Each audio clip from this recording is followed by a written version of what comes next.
나를 사랑함에서 돌이켜 여호와께 돌아가자. 이 칼럼은 월드뷰 2021년 9월호에 실린 칼럼으로 박효주 변호사가 쓴 칼럼입니다. 하나님께서 주신 생명을 인간 마음대로 하려는 교만함. 토종 한국인으로 미국에 한 번도 가보지 못했던 내가 한동국제법률대학원에서 미국 법을 배우던 때가 생각난다. 영어라는 언어의 장벽 때문에 수업 내용을 절반 이상 알아듣는 것만으로도 스스로 기특해하던 때였기에 소위 말하는 법률적 사고로 수업 시간에 배운 내용을 곱씹어볼 여유는 상상하지도 못했다. 그렇게 힘겹게 수업을 쫓아가던 어느 날 미국 헌법 시간에 배운 한 대법원 판례가 나의 가슴을 내리쳤다. 나는 그 판례로 인해 마음이 너무 아픈 나머지 수업 시간에 자꾸 흘려 했던 눈물을 누가 볼까 애써 숨겨야 했다. 해당 판례는 1973년 미국 대법원이 여성의 낙태권을 사생활에 대한 기본권의 일종으로 인정하면서 낙태를 최초로 합법화한 바로 로데 웨이드 사건이었다. 교수님께서 그 판례의 원고였던 제인 로의 핵심 주장과 미국 대법원 판결의 주요 근거는 내 몸의 주인은 바로 나라고 여기는 자율성이라고 설명해 주셨다.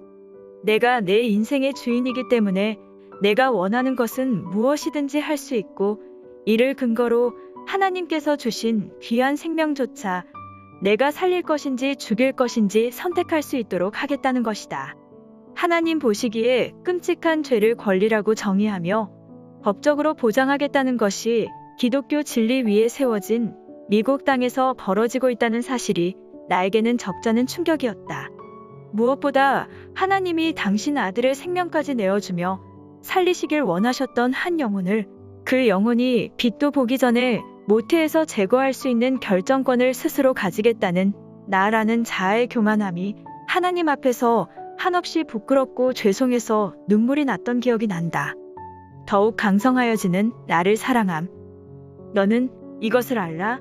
말세에 고통하는 때가 이르러 사람들이 자기를 사랑하며 자만하며 쾌락을 사랑하기를 하나님 사랑하는 것보다 더하며 디모데후서 3장에 나오는 말씀이다.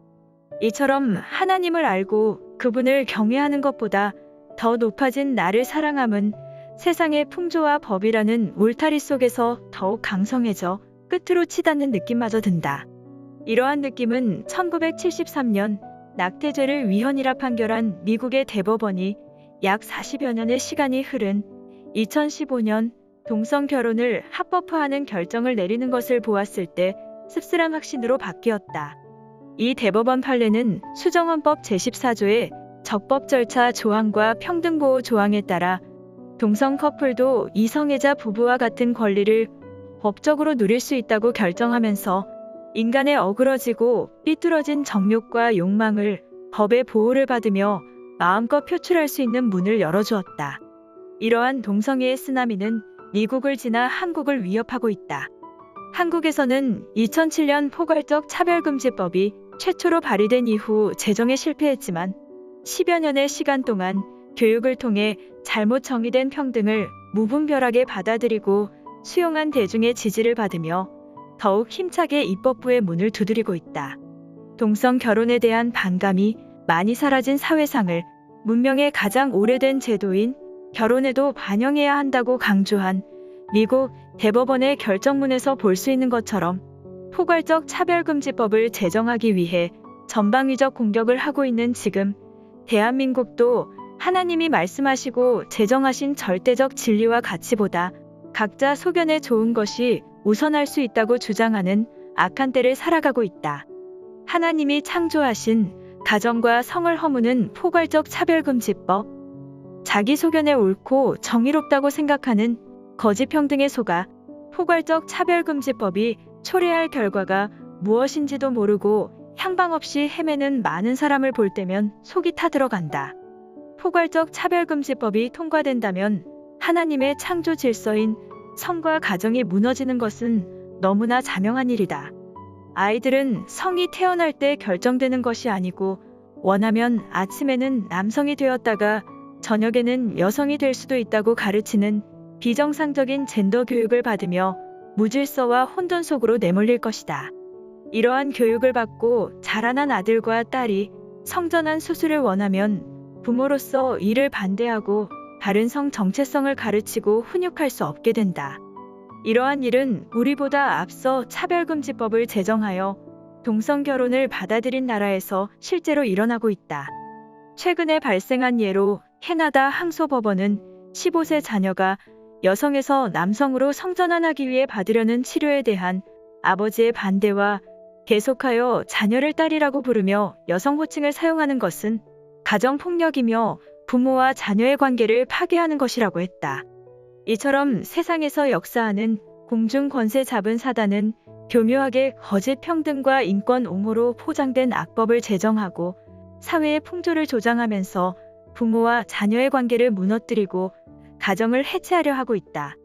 예수님으로부터 오지 않은 잘못된 사상과 이론은 예수님의 말씀처럼 하나님이 사랑하는 영혼들을 미혹하여 도둑질하고 죽이고 멸망시키기 위해 안간힘을 쓰고 있다.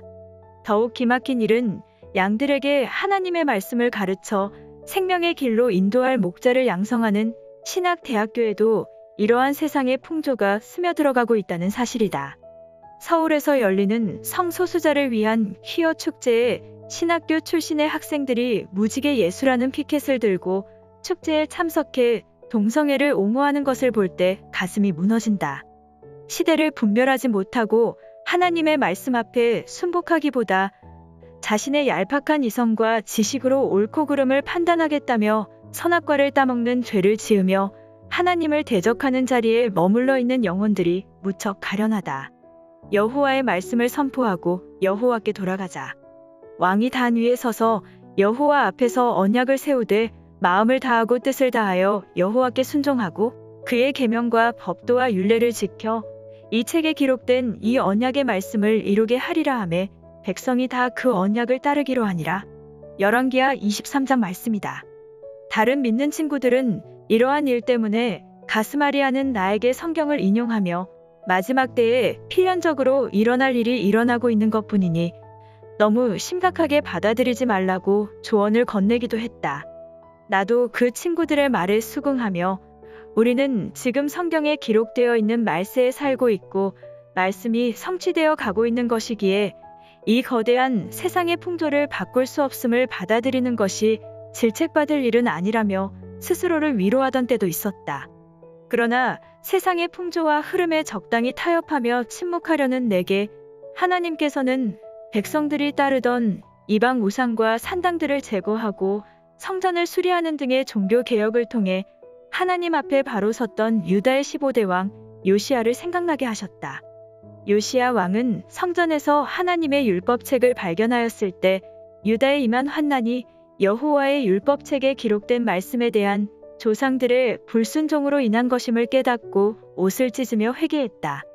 하나님 앞에서 바른 길로 행했던 요시야에게 하나님께서는 특별한 은혜를 베풀어 요시야가 살아있는 때에는 하나님이 정하신 징계가 일어나지 않을 것이라고 약속하셨다. 자신의 안위가 보장되었음에도 요시야는 자신만 회개하는 것에서 그치지 않았다. 그는 백성들을 사랑하는 마음 때문에 하나님의 말씀에서 멀어진 백성들을 모으고 그들에게서 잊혀버린 하나님의 말씀을 선포하며 백성들이 다시 그 말씀의 권위 앞에 돌아오도록 했다. 결국 유다에 임한 하나님의 진노를 되돌릴 수는 없었으나 유월절을 지켜 회복시키는 등 요시야 왕은 마지막까지 자신이 할 수 있는 최선을 다해 백성들과 함께 하나님께로 돌이켰다. 그렇다. 마지막 때는 하나님이 정하신 바이고 이 세상의 어두움은 더욱 짙어져 하나님을 대적하는 자기를 사랑함과 이로 인한 동성애와 같은 죄악은 더욱 창궐하게 될 것이다. 마지막 때에 교회와 성도들은 이미 구원받은 하나님의 백성이라는 사실을 안도하며 그저 성전에서 예배드리고 우리만 만족하는 자리에 머물러 있으면 안 된다. 마지막까지 하나님의 말씀을 붙들고 백성을 하나님께로 돌이키게 했던 요시야 왕의 사랑의 마음을 본받아 어두움 속에서 헤매고 있는 유린당한 영혼들에게 하나님의 말씀을 선포해야 하는 책임이 믿는 우리에게 있음을 기억해야 한다. 이 세상을 하나님의 방법대로 다스리고 정복할 하나님의 대리자로 부름받은 교회와 성도들이 먼저 깨어 각자에게 허락하신 믿음의 분량대로 담대히 하나님의 말씀을 선포하고 주위에 있는 사랑하는 가족과 친구와 직장 동료들과 함께 하나님께로 돌아갈 수 있도록 힘을 내길 기도한다. 이러한 우리의 작은 외침과 기도를 통해 어두운 가운데에서도 마침내 하나님의 뜻을 이루고 하나님의 나라가 이 땅 위에 굳건히 설 수 있도록 하는 데 쓰임받는 대한민국의 교회가 되길 간절히 소망하며 기도한다.